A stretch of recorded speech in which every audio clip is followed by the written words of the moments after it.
Pagbaba ko ay agad kong kinontak ang number ni Papa. Ilang ring lang din ang lumipas bago niya ito nasagot. O Iha, is there something wrong at napatawag ka? Bakas ang pag-aalala sa kabilang linya.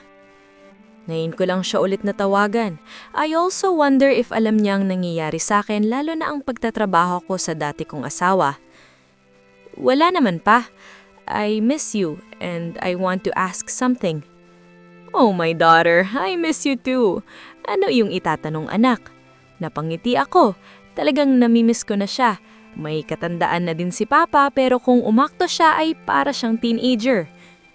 Hindi ko ba kayo naiistorbo? Pumunta ako sa kusina habang hawak sa kabilang kamay ang cellphone ko. Ika-ika pa ako. Iche-check ko kung ano ang pwede kong iluto. Kahit na masakit pa din ang halos lahat ng katawan ko, especially my private part. Damn, Chase is really the best. I mean, a beast. Hindi naman anak, nagbabasa lang ako ng magazine. Sagot niya. Pinipilit ko ang sarili kong hindi dumaing kapag gumagalam ako kasi baka magtanong pa siya lang kung ano-ano. Pa, alam mo ba kung anong nangyari kina Doc at Butler? Matagal bago siya muling nakasagot. You mean Dr. Radley and Butler Patrick, Iha? Tumango ako kahit hindi niya nakikita. Yes pa, I think may nangyayari sa kanila. I heard his loud sigh before he answered me. I don't know too, Iha. Siguro naman nalaman mong aalis na bilang doktor mo si Doc, di ba? Yes pa. Actually, ngayon lang siya nagsabi sa akin through text. Aksidenteng napatingin ako sa isang semi-mirror cabinet sa kusina at napakagatlabi ako nang makita ang leeg kong punong-puno ng mga marka. Oh God! Ba't ngayon ko lang to nakita? Inalis ko ang tingin doon at nakinig na lang kay Papa. Oh, I respect his decision. Malaki na din ang naitulong niya sa atin, especially to you. Ihahanap na lang kita ng bagong doktor, anak. Umiling ako sa sinabi niya. No need, Papa. I'm okay na, tsaka inaalagaan ko ang sarili ko. Sagot ko. No, Danica. Alam ko na nangyayari sa'yo dyan. Napakagatlabi ako. Hino? I know you're strong, but what if may mangyari sa'yo bigla? Pagpapatuloy niya. It's okay, Papa. Chase is with me. Hindi siya umahalis sa tabi ko.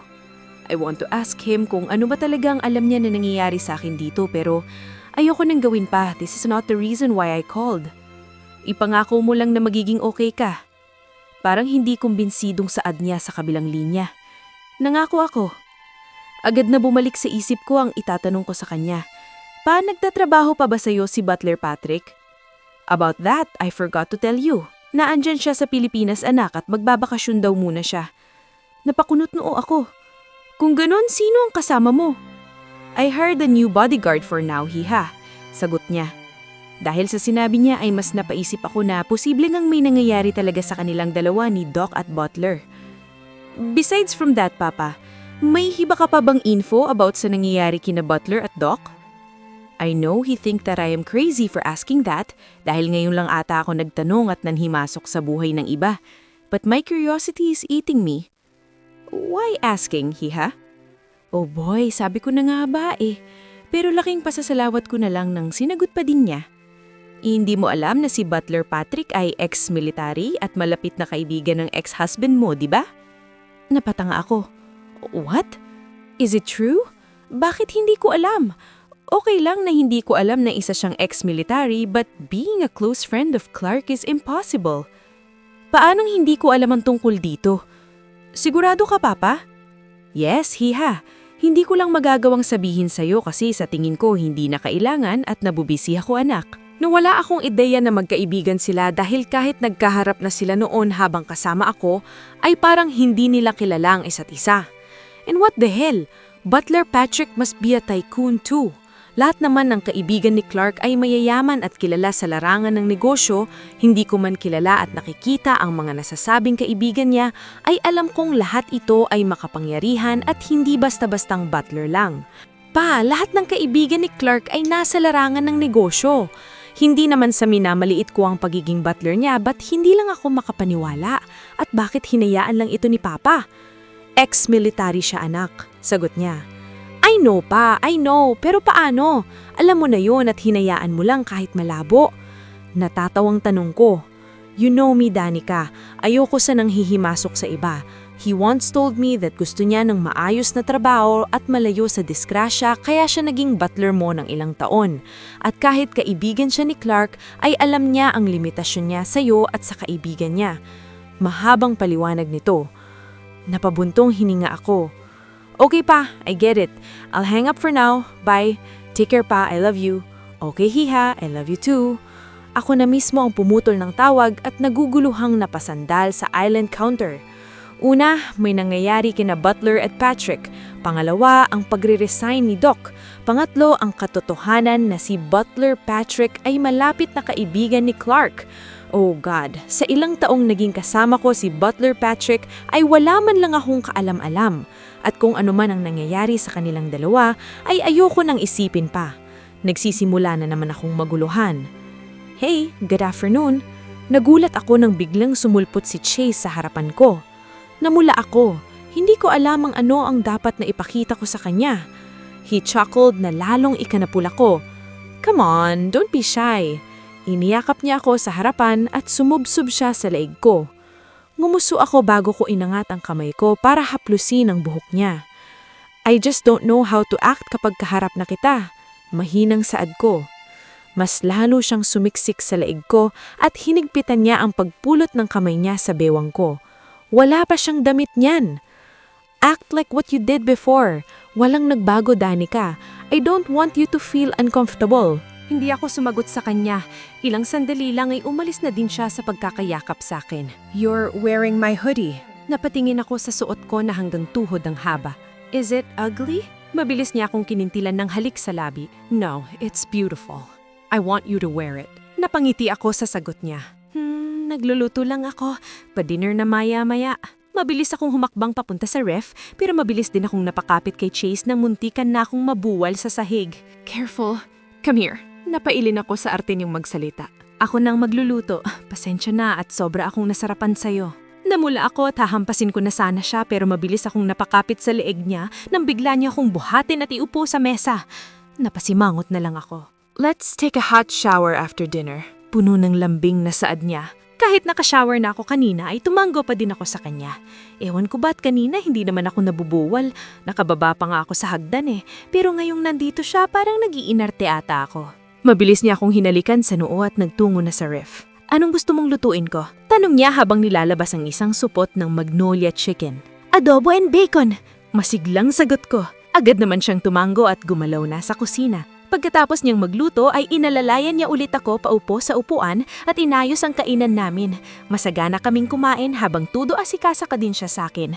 Nang matapos ay hinintay ko siyang matapos sa pagliligpit bago niya ulit ako binuhat papuntang kwarto ko. Nakakaramdam na ako ng antok kaya sinabihan ko siyang bilisan lang namin ang pag-hot shower. Oo, namin dahil sasama daw kasi siya. Mabilis ang ginawa naming pag-hot shower at sa kabutihang palad ay wala siyang ginawang kakulitan. Hipong nga lang ng hipo. Pagkatapos niya magbihis ng damit na kinuha niya mula sa kwarto niya, ay agad niya akong pinasuot ng isang malaking t-shirt niya na ikinatuwa naman ng loko. Can I sleep here? Natigil ako sa pagpupunas ng buhok at hinarap siya. Tulog lang. Masakit pa, Chase. Bukang bibig ko na agad kong pinagsisihan dahil iba ang naging dating sa kanya. Okay, that means pag hindi na masakit, agad ko siyang hinampas ng suklay na ikinailag naman niya. Tigilan mo kung unggoy ka! Okay, behave lang ako. Nauna na siyang humiga sa kama ko na pinalitan niya kanina ng bedsheet. Tuwang-tuwa pa nga siya lalo na sa bloodstain na nakita niya. Kesyo siya daw ang nakauna sa akin sa lahat. Napailing na lang din ako. Agad akong tumabi sa kanya ng dahan-dahan. Inaalalayan niya naman ako at kinumutan. Umunan ako sa dibdib niya habang hinahaplos niya ang buhok ko. Ilang minuto kami sa ganoong posisyon hanggang sa narinig ko siyang magsalita habang dinadampian ng halik ang noo ko. Thank you for making me happy, baby. I love you. Hindi ko na nagawang makasagot pa dahil hinila na ako ng antok. Pero bago ako tuluyang makatulog ay isang ngiti ang kumawala sa labi ko. Kinabukasan ay nagising ako sa isang mabangong amoy na tiyak kong nanggagaling sa kusina. Wala na din akong katabi at tanging una na lang na nakalagay sa magkabilang gilid ko ang natagpuan ko. Pumapasok na din ang sinag ng araw sa nakabukas na bintana and when I check the time it's already 7:30 a.m.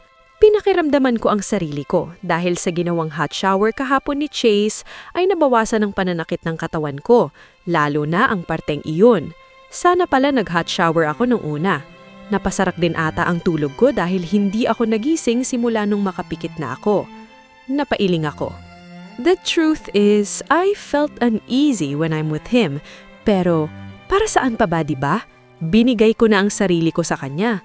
At bakit hindi panindigan ito? Papakangkang ako tapos hiya-hiya? Oh boy, what a kind of gada. Mabilis akong nagbanyo para maligo. Maglalaba pa pala ako sa susunod na araw. Pagkatapos kong maligo ay nagbihis na ako ng isang simpleng dress na abot hanggang gitnang hita ko. Hinayaan ko munang nakalugay ang basa kong buhok at dahan-dahang pinuntahan ang cellphone ko sa bedside. At nung buksan ko ito, ay agad akong napamulagat. It's Monday! Mahinang hiyaw ko sa sarili ko. Shucks, why would I even forgot about it? Ngayon ang araw na makikipag-usap ako kay Clark dahil tinanggihan ko siya noon and I decided to go with Chase para sa isang date. Napahilamos ako sa mukha ko. Pupunta ba ako? Pero masakit ang keps ko. Shucks! Pwede namang mag-excuse ako pero talagang hindi na ata nang biglang may nag-text sa akin. Mula sa 09859 ng ilang sandali. 1 o'clock in the afternoon sa office ko. I don't wanna hassle you nor. And please, wag mong dadalhin bodyguard mo. It's me, Clark. Hindi makapaniwalang napatawa ko. Saan niya naman nakuha ang number ko? To his secretary? Maybe. Agad akong bumaba sa kusina at saktong papaakyat din si Chase para tawagin ako. Ang gwapo-gwapo niya sa simple shorts at t-shirt na suot niya. Good morning! Dinampian niya ako ng halik sa labi, which I find it cute. Good morning din, sagot ko naman. Is there something wrong? Nagtatakang tanong niya sa akin at hinawakan ako sa kamay bago inalayayan papunta sa mesa. Does it still hurt? Agad akong namula sa tanong niya at sunod-sunod na umiling. Hindi na, medyo. Tara, kain na tayo. Chase, today is Monday. Mahinang wika ko. Natigil siya sa akmang pagsasandok ng nilutong fried rice sa akin. Yes, and why? May appointment ka ba? Tumiki muna ako bago sumagot. Today is the day na mag-uusap kami ng private ni Clark. Ba't ko ba di tinanggihan yun? I bite my upper lip nang bigla niyang ibinalik ang sandok sa mesa. Are you still going to meet him? Cold na tanong niya. Chase, I need to. Tumingin ako sa kanya. Siguro para matapos na din ang kung anumang gusto niyang pag-usapan. Gusto ko ding malinaw na ang lahat. Kung ganon ay hayaan mo akong makasama ka. Umiling ako. We already talked about it, right? Tanong ko sa kanya. Pumayag ba ako? Napangiwi ako sa sinagot niya. Ang iniisip ko lang ay kung hindi ko sisiputin si Clark ay baka ipaabot niya pa yon sa manager ko. I think na mahalagang tao si Clark kay manager or worse, isaling kakilala o kaibigan. Pwede mo naman akong antahin sa lobby. Nasa office niya lang ako eh. At kayo lang dalawa doon? Napayuko ako nang tumaas ang boses niya. Inangat ko ang tingin ko at nakita ko ang matalim niyang tingin sa pinggang nasa harapan niya at ang pag-igting ng mga panga niya. Inabot ko ang kamay niya to calm him down dahil alam kong may kung anong imahe na naman ang naglalaro sa utak niya. Look at me. Masuyong tawag ko. Nanatiling nakatingin siya sa harapan niya. Kung may powers lang ang tingin niya, siguradong basag na yung pinggan. Come on, look at me. Hinarap ko ang mukha niya sa akin at mabilis namang lumambot ang ekspresyon niya na ikinangiti ko. Bakit ka nakangiti? Takpan ako ng isang daliri ko ang bibig niya. Don't you trust me? Malambing na tanong ko. I trust you, pero sa kanya wala. Supladong sagot niya. Hindi ko na matanggihan yun, Chase eh. Just wait me sa lobby. And if you want, kapag nakaabot ako ng 30 minutes doon, sundan mo na agad ako. Ngumiti ako sa kanya. Bumuntong hininga siya bago marahang tumanggo na mas ikinangiti ko. Good boy. Sumangon siya bago hinaplos ang kamay kong nakahawak sa kamay niya. Call me immediately if something happens, okay? Seryosong saad niya. Marahan na lang din akong tumanggo. He always act like a boss and the master. Oh, master ko talaga siya.